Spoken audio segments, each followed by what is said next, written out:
NCIB ಟೈಮ್ಸ್ಗೆ ಸ್ವಾಗತ. ಕರ್ನಾಟಕ ಸರ್ಕಾರದ ಸುಂಕದ ಬರೆಗೆ ಹೆದರಿ ಕರ್ನಾಟಕ ಬಿಟ್ಟು ಗೋವಾಗೆ ಹೊರಟ ಹುಲಿರಂ.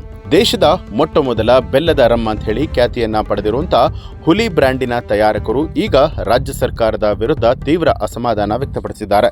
ಅಬಕಾರಿ ಸನ್ನದುದಾರರ ವಾರ್ಷಿಕ ಪರವಾನಗಿ ಶುಲ್ಕದಲ್ಲಿನ ಮಿತಿಮೀರಿದ ಹೆಚ್ಚಳದಿಂದಾಗಿ ಹುಲಿರಂ ಮಾಲೀಕರು ತತ್ತರಿಸಿ ಹೋಗಿದ್ದು, ಕರ್ನಾಟಕದ ಈ ನಡೆ ರಾಜ್ಯದಿಂದಲೇ ಹುಲಿಯನ್ನ ಬಲಿ ಕೊಡೋದಕ್ಕೆ ಹೊರಟಂತಾಗಿದೆ ಅಂತ ಹೇಳಿ ಆಕ್ರೋಶವನ್ನ ಹೊರಹಾಕಿದ್ದಾರೆ.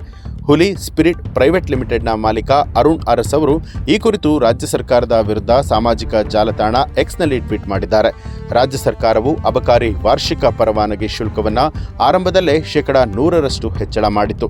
ನಂತರ ಸಣ್ಣ ಉದ್ಯಮಿಗಳ ಒತ್ತಡಕ್ಕೆ ಮಣಿದು ಅದನ್ನು 50% ಇಳಿಸಿದರೂ ಕೂಡ ಇದು ಇನ್ನೂ ದೊಡ್ಡ ಮಟ್ಟದ ಶುಲ್ಕವಾಗಿದೆ ಅಂತ ಹೇಳಿ ಅರುಣ್ ಅರಸ್ ಅವರು ಹೇಳಿದ್ದಾರೆ.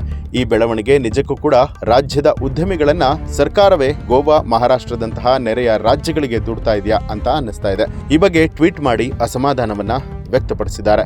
ಈ ಟ್ವೀಟ್ನಲ್ಲಿ ಮುಖ್ಯಮಂತ್ರಿ ಸಿದ್ದರಾಮಯ್ಯ ಮತ್ತು ವಿಪಕ್ಷ ನಾಯಕ ರಾಹುಲ್ ಗಾಂಧಿ ಅವರನ್ನ ಕೂಡ ಟ್ಯಾಗ್ ಮಾಡಲಾಗಿದೆ. ಮೈಸೂರು ಜಿಲ್ಲೆಯ ನಂಜನಗೂಡು ತಾಲೂಕಿನ ಅಡಕನಹಳ್ಳಿ ಕೈಗಾರಿಕಾ ಪ್ರದೇಶದಲ್ಲಿ ಹುಲಿ ಸ್ಪಿರಿಟ್ ಪ್ರೈವೇಟ್ ಲಿಮಿಟೆಡ್ ಡಿಸ್ಟಿಲರಿ ಅನ್ನು ಆರಂಭ ಮಾಡಲಾಗಿತ್ತು. ಮೈಸೂರು ಮೂಲದ ಈ ಕಂಪನಿಯು ಬೆಲ್ಲವನ್ನು ಬಳಸಿ ವಿಶಿಷ್ಟವಾದ ಹುಲಿ ಬ್ರ್ಯಾಂಡ್ನ ರಮ್ ಅನ್ನು ತಯಾರಿಸ್ತಾ ಇದೆ. ಈ ಮೂಲಕ ರಾಜ್ಯಕ್ಕೆ ವಿಶಿಷ್ಟ ಗುರುತನ್ನು ಕೂಡ ತಂದುಕೊಟ್ಟಿದೆ. ಶುಲ್ಕ ಹೆಚ್ಚಳದಿಂದಾಗಿ ವಾರ್ಷಿಕ 60 ಲಕ್ಷ ರೂಪಾಯಿಗಳಾಗಿದ್ದ ಪರವಾನಗಿ ಶುಲ್ಕವು 90 ಲಕ್ಷ ರೂಪಾಯಿಗಳಿಗೆ ಏರಿಕೆಯಾಗಿದ್ದು, ಸಣ್ಣ ಸನ್ನದುದಾರರಿಗೆ ಇದು ತೀವ್ರ ಹೊರೆಯಾಗುತ್ತೆ. ಮಹಾರಾಷ್ಟ್ರ, ಗೋವಾ ಸೇರಿದ ಹಾಗೆ ಇತರೆ ರಾಜ್ಯಗಳಲ್ಲಿ ಇಂತಹ ಸಣ್ಣ ಸನ್ನದುದಾರರಿಗೆ ಶುಲ್ಕ ಕಡಿಮೆ ಇರುತ್ತೆ.